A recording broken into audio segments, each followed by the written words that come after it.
Good morning, ladies and gentlemen of the media. Thank you for responding to our invitation for this press conference called by the People's Progressive Party. Today, I have with me Dr. Leslie Ramsamy, Minister of Agriculture, and immediately close to me is the Minister of Human Services and Social Security, Minister the Honorable Jennifer Webster. This morning, the ministers will be giving us an opening presentation, starting with Minister Webster. And following their presentations, we will open up to the media for questions based on the issues they raise in their opening presentations, and if time permits, on any other matters you consider necessary for them to clarify or comment on. So I'll hand you over to Minister Webster. Good morning, ladies and gentlemen of the media. The recent attack on the People's Progressive Party civic prime ministerial candidate, Mrs. Elizabeth Harper, by the prime ministerial candidate of the APNU-AFC coalition, Mr. Moses Nagamutu, where he said at a recent rally in Berbice, this Harper lady wants to be Prime Minister because she was a victim of domestic violence, is unwarranted. Mr. Nagamutu was facetious in an effort to score political points. This does not augur well in a society where all efforts are being made to place more emphasis on women's rights, more particularly the empowerment of our women and the elimination of domestic violence in Guyana. We must remember that our women are the backbone of every society. Our men must respect our women. To attack any woman shows disregard for the several United Nations conventions which Guyana as a country has signed on to, including the CEDAW Convention, which Guyana has ratified, that identifies upholding the rights of women. Guyana's revised 2003 Constitution also has enshrined as a fundamental right equal rights and status with men in all spheres of political, economic, and social life, as embodied in the CEDAW Convention. Mrs. Harper, upon her nomination, sought to tell this nation about her life and the abuse she suffered as a young woman. She sought to share her experiences about how women who were abused by their partners could overcome the challenges they faced in their lives. To try to score cheap political points at the expense of someone else's life story is uncouth. We must respect each other. We as a society need to recognize that we need to work together to end the scourge of domestic violence. I wish to remind everyone that domestic violence knows no color, no class, nor creed. Ambassador Harper is a true patriot and an outstanding diplomat who has given almost 40 years of her life and service in the Ministry of Foreign Affairs, and by extension, the public service as a whole.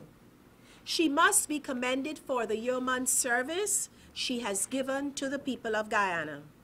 And here again, we see her nomination to high political office as another form of service to the Guyanese population.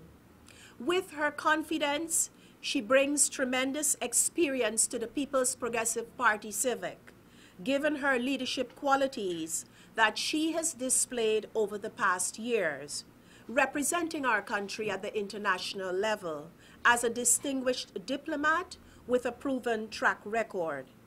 I am confident that she will support the cause of all women in Guyana and work towards the elimination of domestic violence within the Guyanese society. The comments made by Mr. Nagamutu, spotlighting the prime ministerial candidate as the alternative president while campaigning as the running mate for the presidential candidate of the APNU-AFC coalition is a clear reflection of his obsession with power, absolute power. Mr. Nagamutu left the People's Progressive Party as a very bitter person. He fought the AFC to be its leader. He pushed for coalition and demanded to be the presidential candidate. Now he's projecting himself as an alternative president if something were to happen to Mr. Granger. This display and his quest for power is distasteful, and he should not really be throwing stones when you live in glass houses. I thank you. We now have Minister Ramsamy with his statement.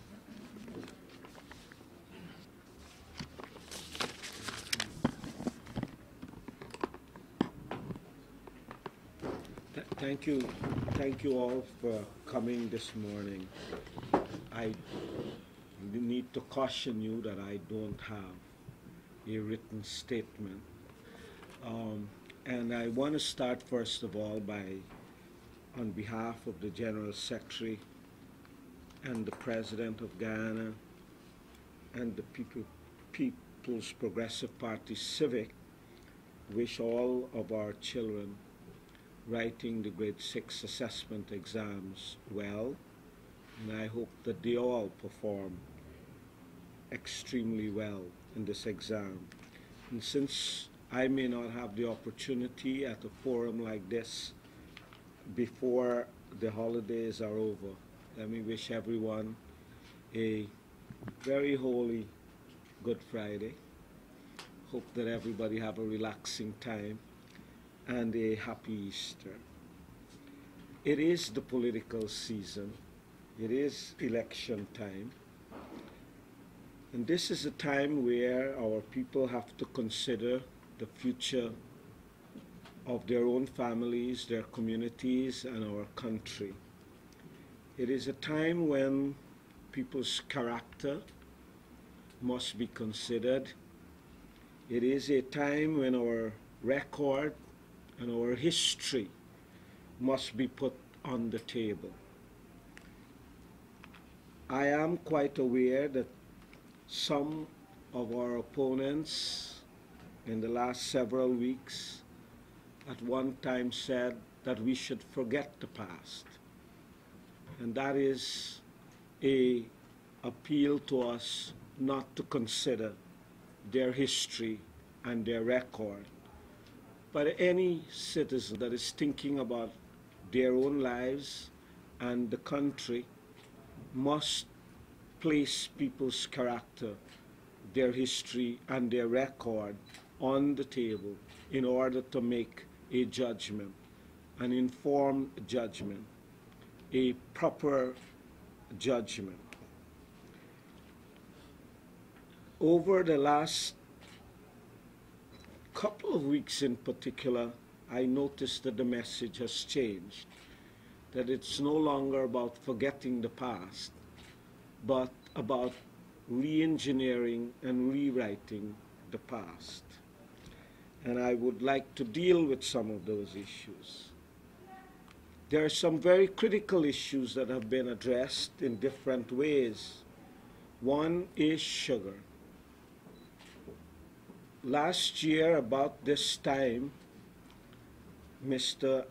Anthony Vera, at an APNU press conference, not in his own right, but at an APNU press conference, called for the closure of the sugar industry and replacing it with tilapia cultivation.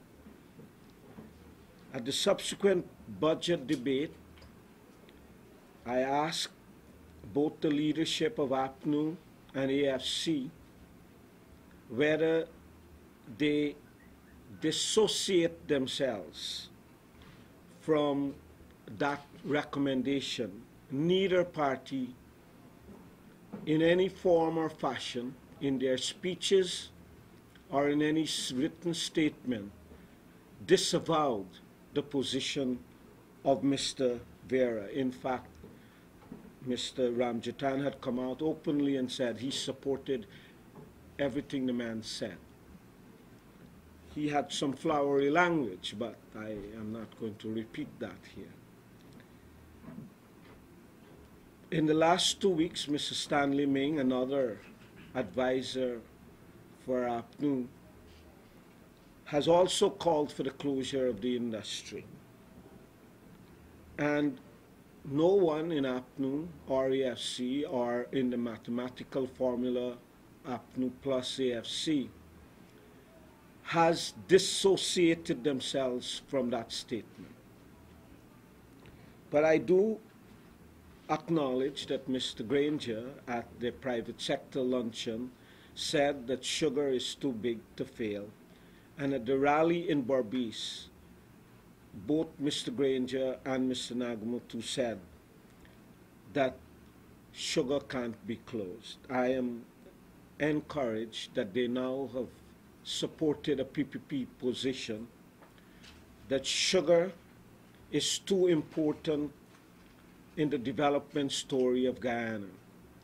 It was the development story of Guyana in the past.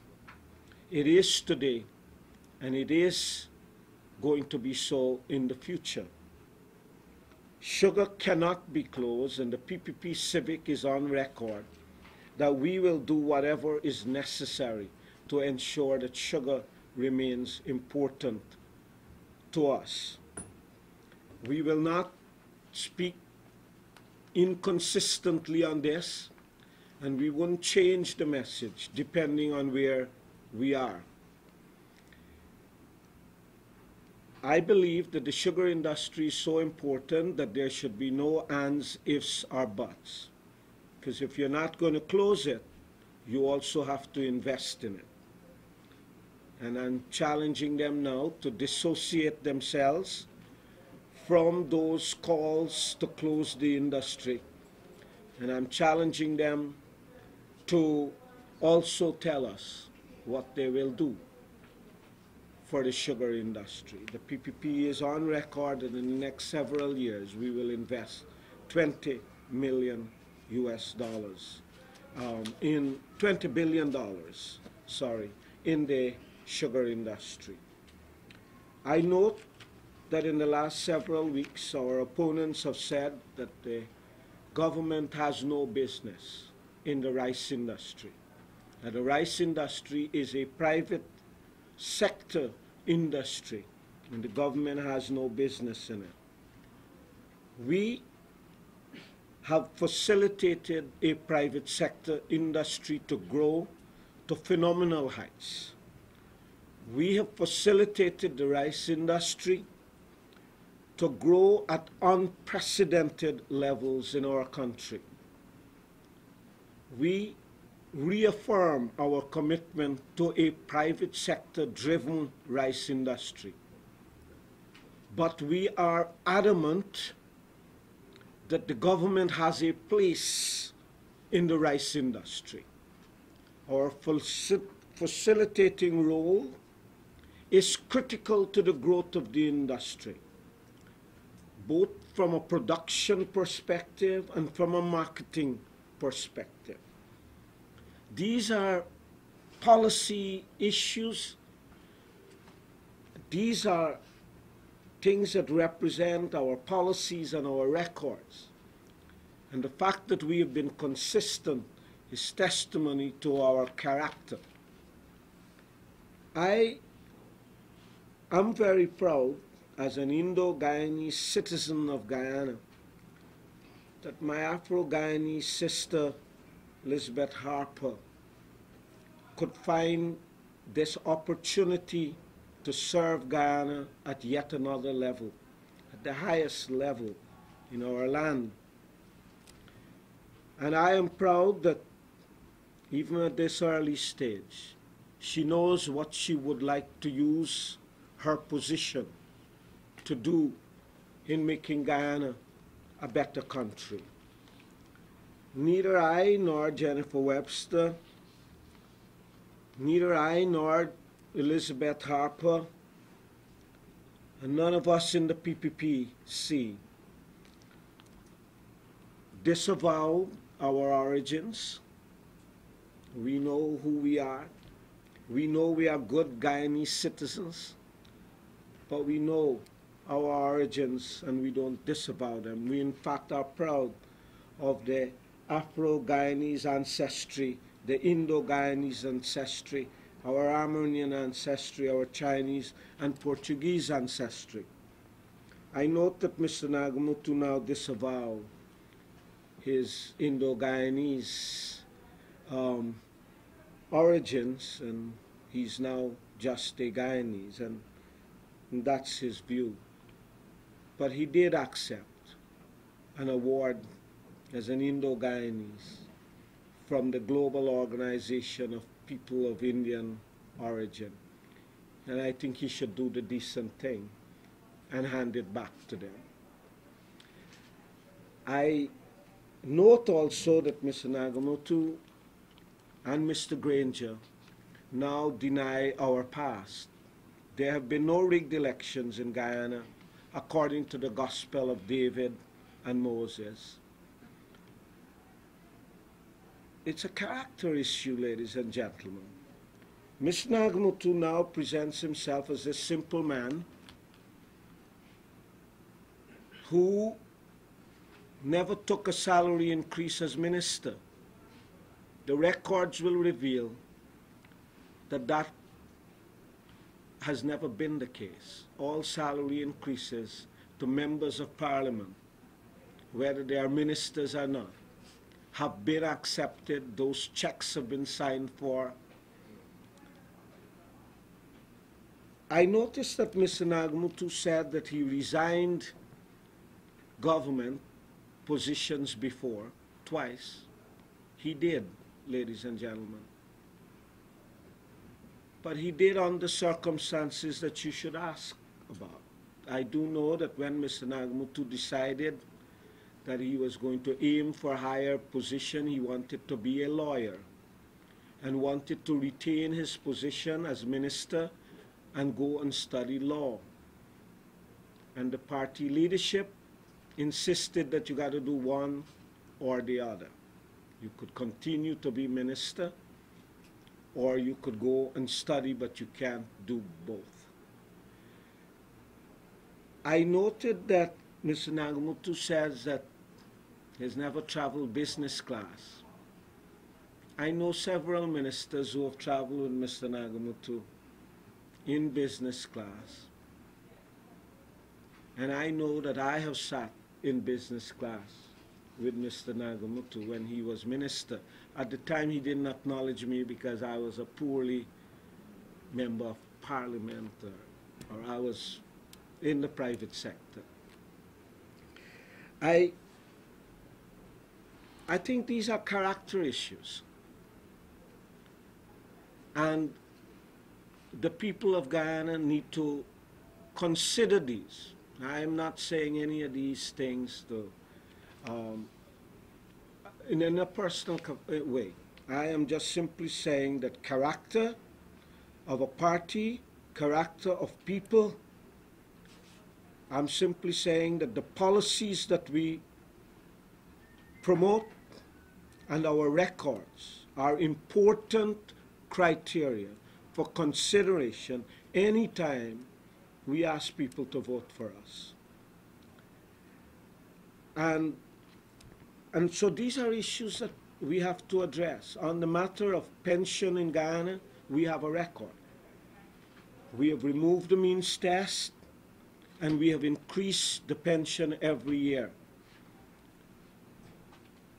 And by the time the 2015 budget is presented, the pensioners would see their pension increase to $15,000 per month, because that's based on our record. That's what we do. The 10% that they promise public servants need 13%. They need to consider it, because Our history is that one political party has frozen wage and salary increase, have not given wage and salary increase, and by their management of this country caused the deterioration of the value of what they earn. The People's Progressive Party has a record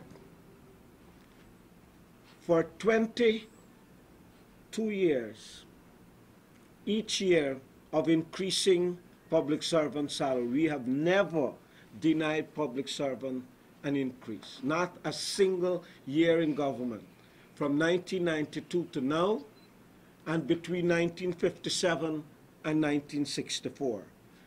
So whether it's the recent record or the past record, we are consistent. People may not be satisfied with the amount of the increase, but we have never frozen salary, and we have never not given a pay increase. We have always done so. That's our record. So when we say that we will continue to increase public servant salary and pensioners' payments, we base this not just on what we plan to do. We base this on our record. We will continue to serve our people and continue to promote development of our country. That is the PPPC's record. That has been a PPPC DNA, and that is the future that we now have in front of us. The people must consider these character issues, these policy issues, and these records. So that would be my opening statement. Thank you very much, Ministers Ramsamy and Webster. We'll now open up for questions. I'll ask that you identify yourself in media houses before. Minister Webster, could you say whether or not Mrs. Harper, the Prime Ministerial candidate, would have worked along with your ministry over the past 3 years on any programs with regard to domestic violence? Mrs. Harper, by her mere capacity as Director of her previous capacity as Director General of the Ministry of Foreign Affairs, did work along with us because, as you might know, Guyana is also a member of the board of the Commission on the Status of Women. And whether directly or indirectly, she has worked along with our ministry in the preparation of position papers that we have presented internationally on the progress Guyana has made. And more recently, she worked alongside myself and Mr. Shearer on the preparation of Guyana's Beijing report, 20 years after Beijing in 1995. So she's no stranger to the issues that she has raised on her platform. She is very familiar with women's issues, and she feels very deeply, like myself, about upholding the rights of women and the elderly and our children. The issues that she would have raised with regards to her experience with domestic violence would have been for more than 25 years ago. And for more than 25 years, she would have remained silent on those issues, never being a part of any public forum or anything with regard to those. Do you think when she enters the political fray, and that is the issue she enters on, it opens her up, taking into account her silence over 2 decades, it opens her up to concerns about why the silence for so long? Well, let me say this. There are many women in Guyana who are suffering in silence.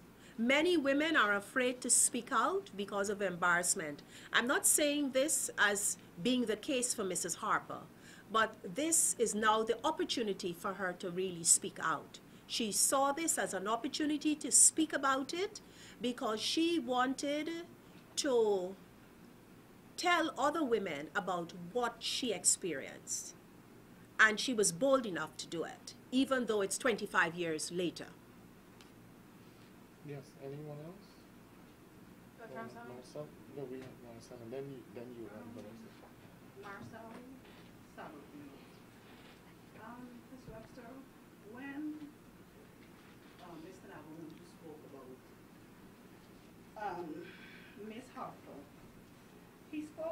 context that she's representing abused women and domestic violence,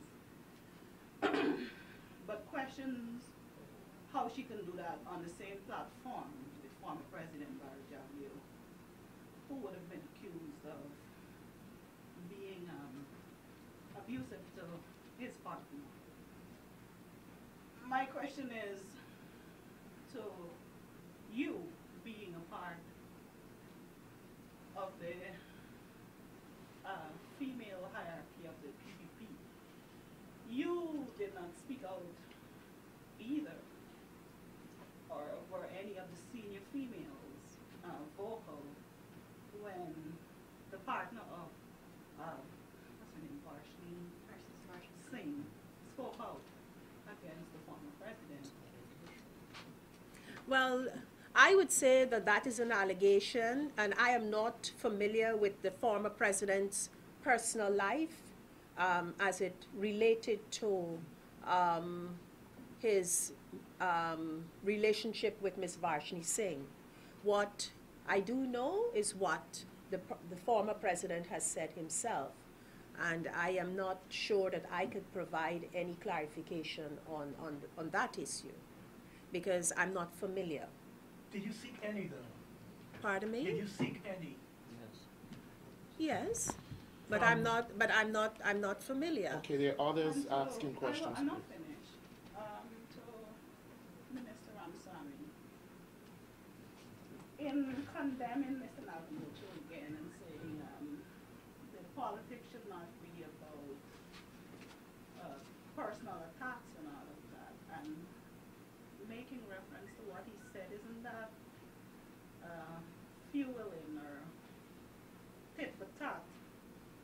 No, let me, of what he's doing? no, I have not raised those issues. Mr. Nagamutu put it on the table as reasons why people should consider him and vote for him. He has said that these are the things that make me a better candidate, that I'm a humble man, that I did this and I did that. And I have no objection to that. I'm simply saying that some of the things that he has used to prove that he is who he says are questionable. That's all I'm saying. So I have not raised it. I have no interest in raising these matters. But you have raised it to my sisters and brothers, asking them to vote for you. And I, having some information, or if I don't have any information, are asking my brothers and sisters that in considering this, let us ask what the truth is. Because you put it on the table. I never question it.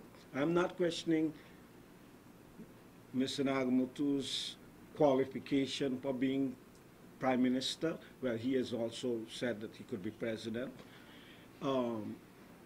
I am simply questioning some of these things.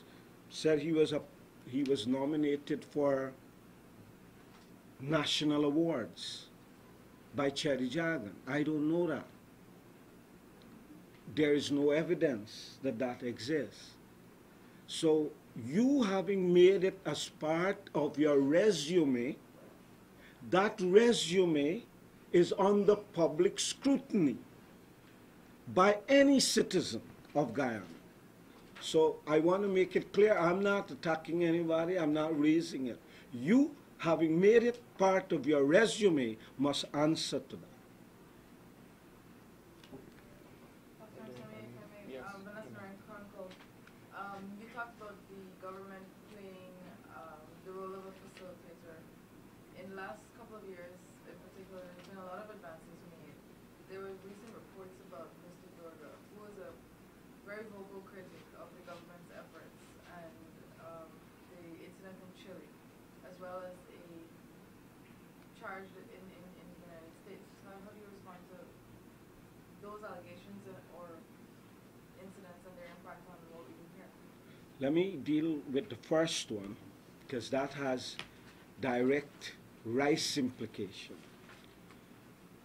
Mr. Durga as an advisor to APNU AFC, and if I'm wrong in that designation, APNU AFC will have to say so, because every time I see him speak, he speaks out of an APNU AFC platform at their headquarters, at their media conference, and so on.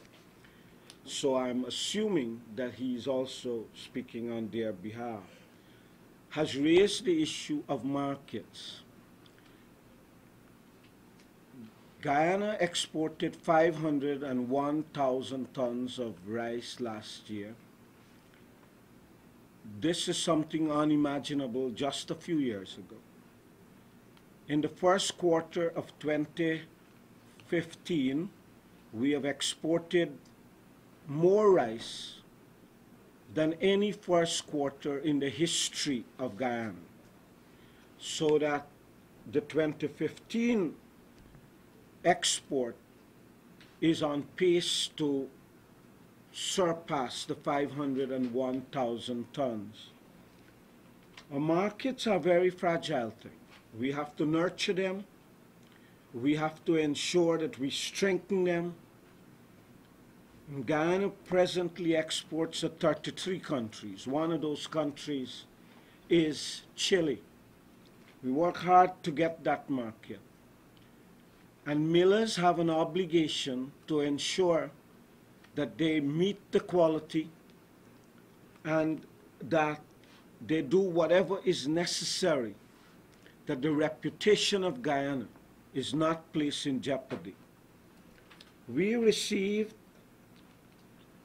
instructions from Chile, the importing authority there,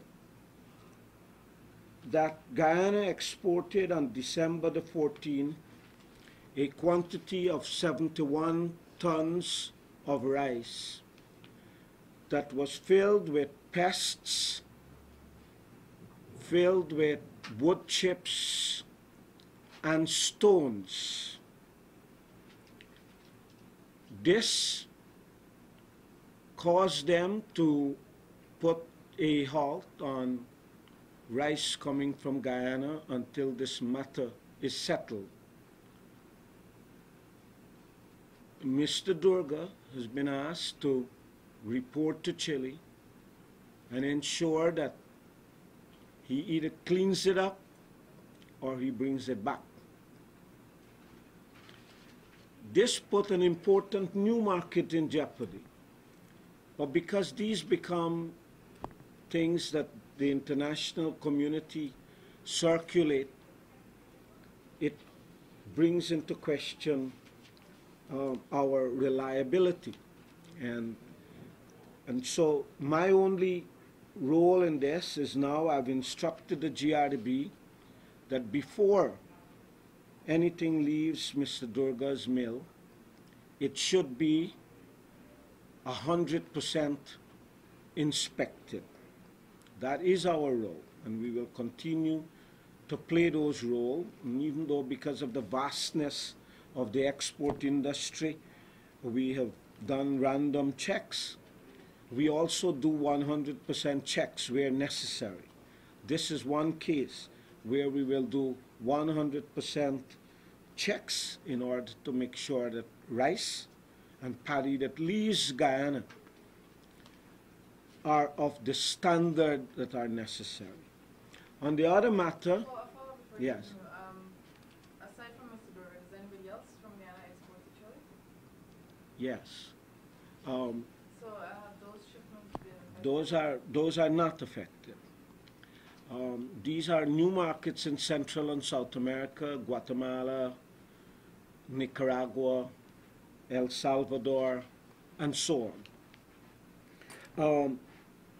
On the second matter, I have been contacted by a legal firm in Trinidad who has been hired by a client from the Cayman Islands to institute action against Mr. Durga, who was sued in the court of Florida, where he was a judgment made for 20 million US dollars against him and an arrest warrant for Mr. Durga in Florida. The clients that have approached the law firm in Trinidad are seeking to extend those orders outside of Florida. That is a private matter, and I will not deal with it. I don't have any jurisdiction, but those are public records, and my only role is that I've been approached by the legal firm in Trinidad for information. I have not responded to that request as yet. About the business in Guyana. The Attorney General will advise me on how to respond to that. Yes, go ahead. Kurt Campbell, News Source.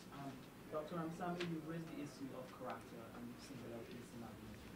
I wanted to ask you what you have to say about your own character and if I could extend. My character is impeccable. And if I could extend Thank you. that. Yeah, no, let me just answer. Oh, sorry. And if Yeah. I could extend that question to your minister colleague, the Attorney General, particularly in light of the telephone conversations went public where he boasted about influence and wealth. The Attorney General has addressed that. I don't see, the Attorney General was very flowery in his language, but I don't think it's the same thing. You don't think it's going to come back to haunt you, this election? It could. That's for people to judge. That's why I'm saying that our characters are there. And we put it on the table. So let people consider it. But that's Roger Cantlett, Could sir. you please. Yeah. But that has been explored by There's all an of you. order here speaking. in how we Okay, all do right. this press briefing, okay? He's responding, it's okay. Okay. You guys have explored it all along. The U.S. authorities, it's been there. Seriously, your hands are So, clean with that so issue? my hands are clean. I have never touched any one of those things. I'm never engaged and involved in these things. The So, signature is not yours. so there was a letter, and I am not engaged. I said that to you many years ago. I can't remember, and I'm saying it again. That my hands are clean. Yes. Just three quick questions. The first goes to any member of the panel. You have a new addition to the team, Ms. Abigail Stillman. Other than her having bad things to say about the partnership which she sat in Parliament representing, how is she an asset to the PPP? The PPP is a party that is open to anyone. Ms. Selman has had her issues with her party. That's their problem. She has now come and joined us as a person who continued to express commitment to the Guyanese cause. The PPPC has embraced her. We knew that the Ms. Selman was going to have problems where she was because in 2012, in a parliamentary committee, when they were arguing that they should take the management committee in a majority, a management committee that has always been parity between the political parties, and a vote was taken to change that equation for a majority for the opposition. I made a very passionate presentation to say that for the management committee of the parliament, we should never, ever have a situation of majority versus minority, that we should have a parity. We implemented that. Even when we have a huge majority, we kept it as equal on both sides. And I made that appeal, and Ms. Selman, as a member of the committee, in the presence of Mr. Nagamutu, says that Dr. Ramsamy makes sense, because my thing is, what about the next go-around? if you don't have the majority, then it was you who gave the government a majority. And she insisted, she said that Dr. Ramsamy makes sense, so let us not proceed with the vote. Mr. Nagamutu supported her. And the next week when we met, Ms. Selman was replaced. So we knew that those things, because some people do and they follow the party line. Mr. Nagamutu voted for all the things that he now is opposed to. But, as he says, he has had a transformation. And so you're saying her asset is her ability to reason? she has reason, she's a young person, and the PPP look at every citizen as providing an asset to our development. My second question, why is it such a big issue for the PPP that Mr. Nagamutu identified himself as a Guyanese? What does that have to do with his politics? It's simple. We don't have a problem with Mr. Nagamutu identifying himself as a Guyanese. I do too. All of us do. We are all Guyanese. But Mr. Nagamutu made it a issue that I am not an Indo-Guyanese, or Indian Guyanese, that he was born in Guyana. But when Mr. Nagamutu went and accepted this award, you should read his speech. You should read his speech. And so you can't disavow your heritage. And I am very strong on that. This has nothing to do with the PPP. In my position, that if we cannot avow our heritage, one of Guyana's great assets is our diversity. And we should acknowledge that, and we should promote it. And so when it's not me, Mr. Nagamutu goes out there and say, I am not an Indian Guyanese, I am a Guyanese. It's not me. So I'm not making this an issue. He made it an issue. And those of us, not just Indo-Guyanese, but many Afro-Guyanese, are also asking this question: is it wrong for us as Guyanese citizens to acknowledge our origins and our heritage? I am saying it is not. Okay, my final question, Minister Webster. How did you go about investigating? You said you found out more information about the Vashni Jagdeo issue. How did you go about finding out, getting information on that? That's part A. And part B, you stayed very quiet on the Nandalal recording, especially with the aspect of where he spoke about, where he regarded a young professional as a little thing which he wanted to have sexual relations with. Well, let me say this, that I think the Honorable Attorney General has spoken on this matter. And I think he has apologized for the utterances he has made. And I also think that he is saddened by it, because he expressed concern afterwards about referring to a woman as a thing, and that he was cautioned by his mother. And he said that that really affected him. So I think that in the eyes of all, he has sought to seek forgiveness for what he has said in the public domain. Have you forgiven him? Pardon me? Have you forgiven him? This, okay. Well, I will say this. This is Holy Week, and I am a devout Christian. And in life, many of us do things, but God gives forgiveness. And if you are a Christian, you have to forgive and forget. So you have. Thank you very much, ladies and I gentlemen didn't of the say media. that. I Thank said you you. have to forgive and forget. Christianity teaches you that principle.